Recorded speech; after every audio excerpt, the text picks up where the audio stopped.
Now we're going to talk about multiplication of polynomials. Before we were doing addition and subtraction of polynomials. Now we are going to do a bunch of examples where we multiply.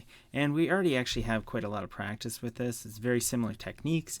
We are just going to have to use some new rules. So let's say that we want to multiply 4a cubed by this polynomial, 3a squared minus a plus 1. So the technique here is to still use the distributive property. So we will distribute this polynomial in and multiply each of the terms of this polynomial. So we will have 4a cubed, and let's do that systematically, 3a squared. So I won't just simplify. I'm going to write it out, and then we'll simplify each of the terms. So 4a cubed is going to multiply this first one, and then it will multiply the second one. So we'll have plus 4a cubed times minus a. And then we will have plus 4a cubed times plus 1. All right? And now let's simplify this whole thing. Now, when you have these two factors, we're going to multiply the coefficients, so we'll have 12. And how do you multiply terms like this? Well, the rule is that, you know what, let me write them next to each other and then I'll explain the rule first. Okay, so we have these two things that we're going to simplify in just a second, but let's do that to all the terms. So the 4 and the minus a multiply to give us minus 4, right? So this plus, you could just write it as a minus right now. Maybe we'll do that actually. So okay, so this is actually a minus 4a cubed times a, and plus 4 times positive 1 is a positive 4a cubed. Okay, so we're trying to figure out how to simplify these two expressions. Well, the rule is that if you have, if you're multiplying powers together, so let's say that your power is n and m, then when you multiply these, you will add the exponents together. So that's the rules. Those are the rules of combining exponents. In this case, our polynomials are in a, so the rule would be, it would look like this. It would be a to the n plus m. So the rule is just saying that when you multiply terms together and they have this common base here, you're just going to add the exponents. We'll have 2a to the 3 plus 2. So that'll actually be a to the 5th. And then we'll have 4a to the 3rd plus, and then this exponent is actually a 1, right? And this is already simplified. So in the end, we will get 12a to the 5th minus 4a to the 4th plus 4a cubed.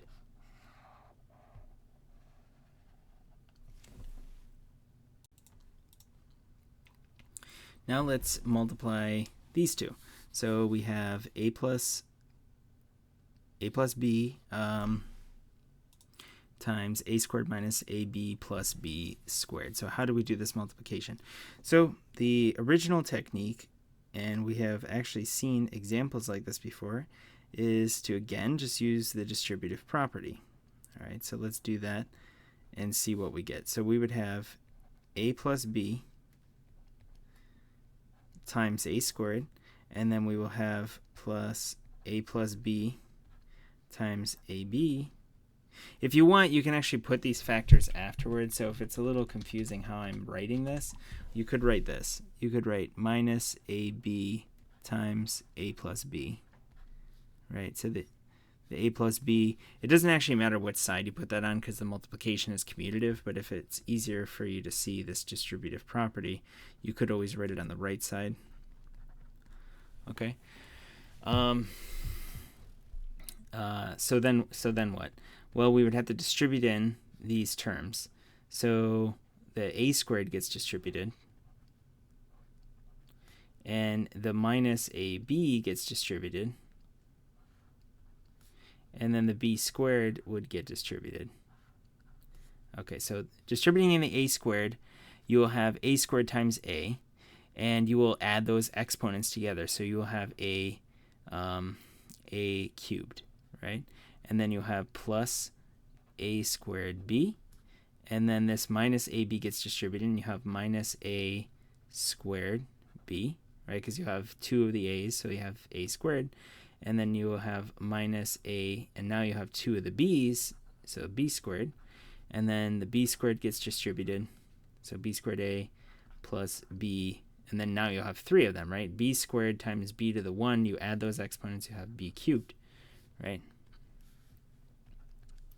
Can we simplify this at all? Do we have like terms? Well, let's see. Do we have any other a cubed terms? It doesn't look like it. Do we have any a squared b terms? So a squared b, we actually do, right? You see that this term and this term are actually the same, so they would cancel. Any other a squared b terms? No, it doesn't look like it. But what about b squared a terms? So this is actually the same term as this. Remember, the multiplication order is irrelevant. It's what is in the factor is important. So those two will be able to combine. And b cubed, there's no other b cubed term. So what do we have? We have an a cubed. And then these two are actually negatives of each other, right? So those cancel, right? So these will actually cancel. And then what about these? This is ab squared, and this is b squared a. But that's the same thing. I could write the a over here because multiplication is commutative, and then I'd have ab squared. So these are also negative. So these would also cancel, and you're just left with the b cubed. So that would be our answer. Now, what about this one down here? Well, using the same technique, we will distribute this in. And what will we get? So we will have x squared times this term, x minus 3y. We will have plus 3xy times this term, x minus 3y. And we will have plus 9y squared times this term, x minus 3y. And now we will have to distribute each of these. So the x squared will get distributed, and we will have x cubed, right? Because this is essentially x times x times x times x, so that's x cubed. Or you could use the rule where you add the exponents. Then we will have minus 3x squared y, and then plus, distributing this in, we will have 3x squared y, and then distributing 3xy with minus 3y would give us minus 9x, and then the y's will combine to give us y squared, and then plus 9 y squared x, and then minus, so 9 times 3 is 27, so minus 27, and then y cubed. And then now we have to simplify this. So looking at x cubed, are there any other x cubed terms? No, so that would just be x cubed. What about terms that have x squared and a y? So two x's and a y. X squared y, x squared y. Nope, only one x, no x's. So these two would combine, and they're negatives, so those cancel actually, right? And then this is 9xy squared, and this is 9y squared x. But the terms themselves, there's 1x and 2y's, 1x and 2y's. So those can be combined, but they're negatives, so these will cancel. And we're just left with this minus 27y cubed. And that would be the answer. In this next example, we want to use this method of FOIL that we actually did talk about before. But so what is this again? So FOIL, this is first, outside, inside, last. So it's just sort of a reminder of how you can multiply binomial terms together. So if you ever have two factors that have two terms in them, and you want to multiply them, you can remember this.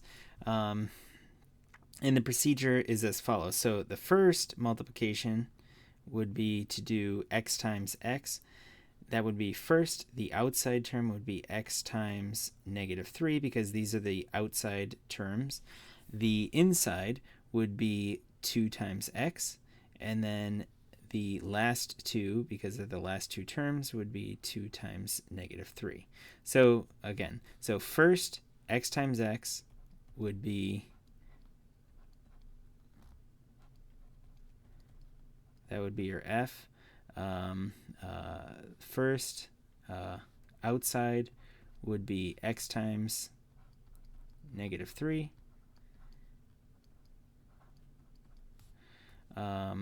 Plus the inside 2 times x. That would be the I. And last would be 2 times negative 3. And then now we just simplify this expression. So we'll have x squared minus 3x, and then plus 2x minus 6, and then this simplifies to x squared. And these two are like terms, so we just combine the coefficients. So negative 3 plus 2 is minus 1, so that would be minus x, and then minus 6. Doing the same thing for a little bit more complex term, look at this. So first would be 6x times 2x. Then the outside terms would be 6x times minus 3y. The inside would be negative 5y and times 2x. And then the last would be minus 5y minus 3y. So you could skip writing all these multiplications out and you could immediately just determine what they are, but let's simplify these. So this would be 12x squared, and then plus it'll be negative 18xy, and then minus 10xy, and then negative is plus 15y squared. And we have only this term with x squareds. These two terms have an x and a y, so we could combine these, but this is the only term with a y squared. So in the end we'll have 12x squared and then minus 28xy plus 15y squared.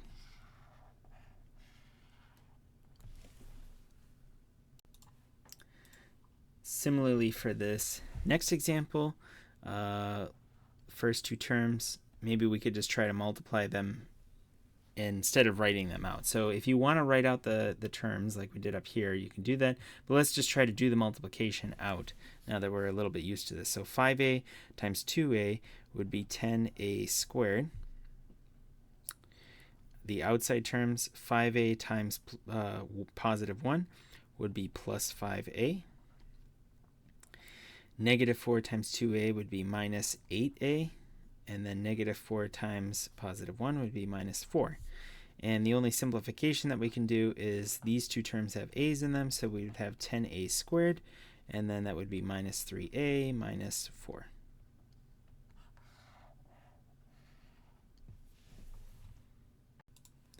For this next example here, we have 3x minus 4y squared. So one way that we could start this is we could actually just write that out as two factors. So 3x minus 4y, just write it twice since that's the same thing as this squared. And then now, I didn't specify the method to use, so you can use whatever you want, but it seems like this FOIL procedure is pretty quick, so let's try to do that. So first, we'll have 3x times 3x is 9x squared. The outside 2 will be 3x minus 4y is minus 12xy. The inside terms, minus 4y times 3y would be minus 12, and then xy. You could write yx, but it's the same as xy. And then minus 4y times minus 4y would be positive 16y squared. And these two terms we can combine because they're like terms. They both have an xy in them. So we have 9x squared minus 24xy plus 16y squared.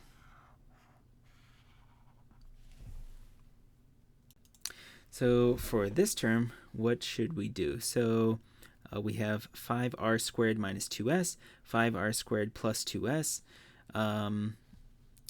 Let's sort of continue with this FOIL procedure. We have these two-term multiplications that we're doing, so we can try to do this. So 5r squared times 5r squared would be 25.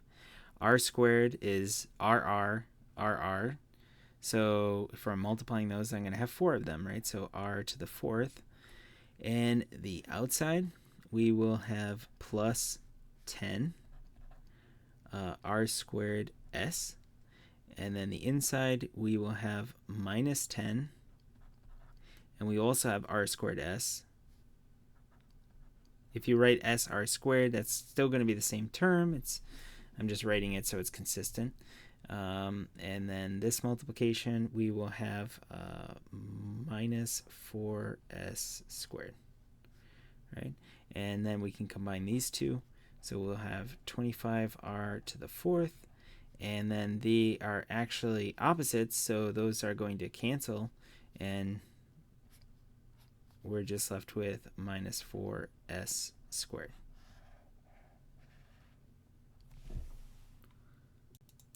And then finally, we want to expand and simplify this expression here. So just like we did in the previous one, we could rewrite this term as x minus 2 times x minus 2.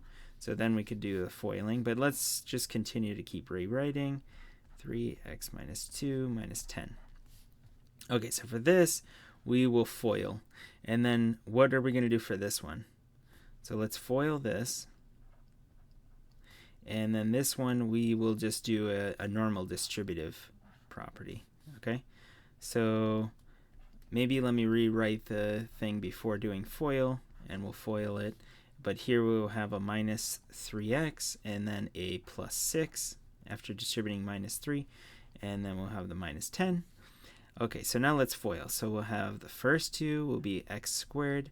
The outside is minus 2x.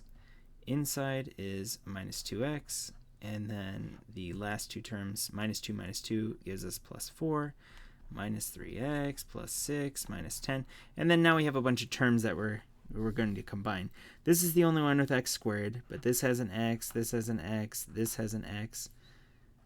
So we can start with x squared, but then minus 2 minus 2 minus 3 is minus 7. So minus 7x. And then we have a 4, 6, and a 10, right? So 4 plus 6 is 10, but then minus 10 makes that 0. So it looks like that is going to be the final answer.